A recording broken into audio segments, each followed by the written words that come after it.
আসসালামু আলাইকুম রহমতুল্লাহ। সম্মানিত ভিউয়ার্স, আমার ইউটিউব চ্যানেল সমাজ দর্পণ টিভির পক্ষ থেকে আপনাদেরকে ধন্যবাদ ও স্বাগতম। আজকে সমাজের রাষ্ট্রের গুরুত্বপূর্ণ একটি টপিক শিশু পাচার, এই শিরোনামে কিছু আলোচনা করার চেষ্টা করব ইনশাআল্লাহ।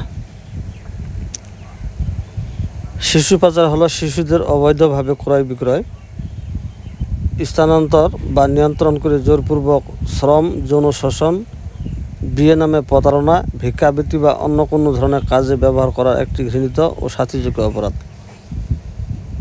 শিশু পাচারের সংজ্ঞা বলতে জাতিসংঘের মতে 18 বছর নিচের শিশুদের জোরপূর্বক বা প্রতারণা করে নিয়োগ, পরিবহন, স্থানান্তর, আশ্রয়দান বা গ্রহণ করা যদি তার ফলে শোষণ হয়, তাহলে তা শিশু পাচার হিসেবে গণ্য হবে। শিশু পাচারের অনেকগুলি উদ্দেশ্য থাকে, তার মধ্যে অন্যতম উদ্দেশ্যগুলি হচ্ছে জোরপূর্বক শ্রমের নিয়োগ, যেমন কারখানা, ঘরোয়া কাজ, কৃষিকাজ, বিভিন্ন জায়গায় জোরপূর্বকভাবে শ্রমের নিয়োগ করা শিশু পাচার অন্যতম একটি উদ্দেশ্য। যৌন শোষণ, বেশ্যাবৃত্তি বা পর্নোগ্রাফিতে ব্যবহৃত হওয়া শিশু পাচারের অন্যতম একটি উদ্দেশ্য। ভিক্ষায় ব্যবহার, সচরাচর দেখা যায় শহর অঞ্চলে অনেক শিশু পাচার বাচ্চাদেরকে বাধ্য করে ভিক্ষাবৃত্তিতে নিযুক্ত করে, ফলে তারা ভিক্ষা করতে বাধ্য হয় এবং ভিক্ষার টাকার অংশ পাচারকারীরা ভোগ করে।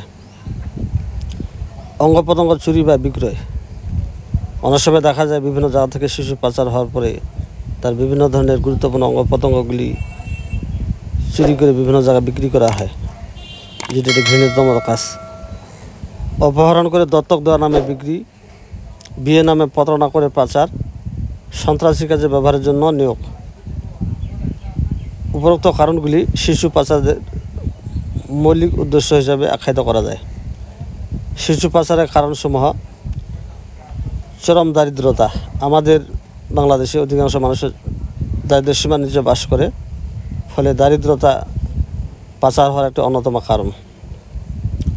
শিক্ষার অভাবের কারণে, কুসংস্কারের কারণে অনেক শিশু পাচার হয়, যেটা আমরা সরাসরি বুঝতে পারি না, অনেক দেরিতে বুঝি, তখন আইনের আর কোনো আশ্রয় থাকে না। পরিবারের সহিংসতা বা অবহেলা, অনেক সময় পরিবারের সহিংসতার কারণে শিশু পাচার হয় এবং অবহেলার কারণে শিশু পাচার হতে পারে।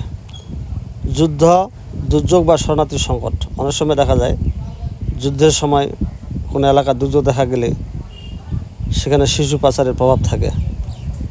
সমাজে সচেতনতার অভাব, আমাদের দেশে সচেতনতার অভাবে প্রতি বছর অনেক শিশু পাচার হয়, কাজে আমাদের সচেতনতা বাড়ানো একান্ত প্রয়োজন। দুর্বল আইন প্রয়োগ, আইনের সুযোগ নিয়ে অনেকেই শিশু পাচারে মত্ত হয়, কাজে আইনের প্রক্রিয়াকে আমাদের আরও কঠোর করতে হবে, আরও উন্নত করতে হবে।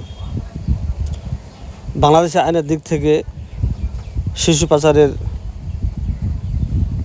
বিভিন্ন ধরনের শাস্তির ব্যবস্থা রয়েছে, তার মধ্যে অন্যতম হচ্ছে মানব পাচার প্রতিরোধ ও দমন আইন 2012, শিশু আইন 2013, দণ্ডবিধি 1860। এই আইনের আওতায় শিশু পাচারকারীদের কঠোর শাস্তির বিধান রয়েছে, যেমন 5 বছর থেকে শুরু করে যাবজ্জীবন কারাদণ্ড পর্যন্ত শাস্তি হতে পারে। শিশু পাচার প্রতিরোধে আমাদের করণীয়: দরিদ্র পরিবারের সচেতনতা বৃদ্ধি করা, স্কুলে শিশুদের নিরাপত্তা ও অধিকার বিষয়ে শিক্ষা, সন্দেহজনক কর্মকাণ্ডে প্রশাসনকে অবহিত করা, শিশু শ্রম ও বাল্যবিবাহ বন্ধে কার্যকর উদ্যোগ গ্রহণ করা, এনজিও ও রাষ্ট্রীয় সংস্থার সহযোগিতা বৃদ্ধি করা, বর্ডার এলাকাগুলোতে কড়া নজরদারি জারি রাখা।